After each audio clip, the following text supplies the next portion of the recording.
Chowmein খেতে খেতে হঠাৎ অজ্ঞান, তারপরই মৃত্যু।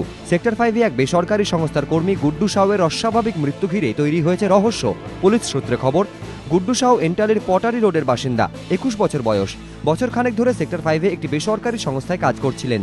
সোমবার সন্ধ্যায় গুড্ডু তার এক মহিলা সহকর্মীর সঙ্গে অফিসের কাছেই ফুটপাথের একটি খাবারের দোকানে খেতে যান। দোকানদারের দাবি, একই প্লেট থেকে দুজনে আলাদা চামচ নিয়ে চাউমিন খাচ্ছিলেন। কিছুক্ষণ পর বেঞ্চ থেকে উঠে জল খেতে যান গুড্ডু। তারপর ফের চাউমিন খেতে খেতে হঠাৎই জ্ঞান হারিয়ে বেঞ্চ থেকে পড়ে যান তিনি।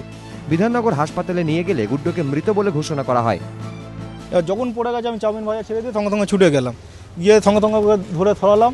খাচ্ছে, মানে গিয়ে দুজন মিলে কথা গল্প বলছে আর খাচ্ছে। এবার খেতে খেতে হঠাৎ ছেলেটা স্টেট এরকমভাবে চিত হয়ে পড়ে যায়।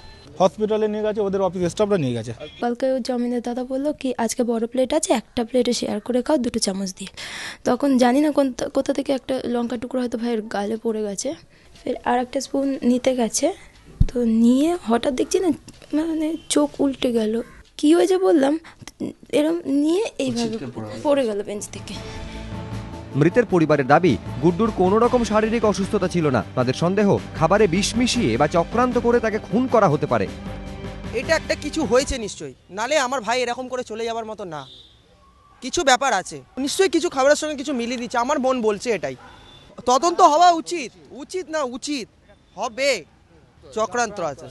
এমনি ঘটনা ঘটতে পারে না। আমাদের এর মধ্যে সন্দেহ আছে যে এরা কিছু নিঃসন্দেহে ওকে খাইয়েছে ইয়া কিছু করেছে, যার কারণে ও বেহুশ হয়ে যায়।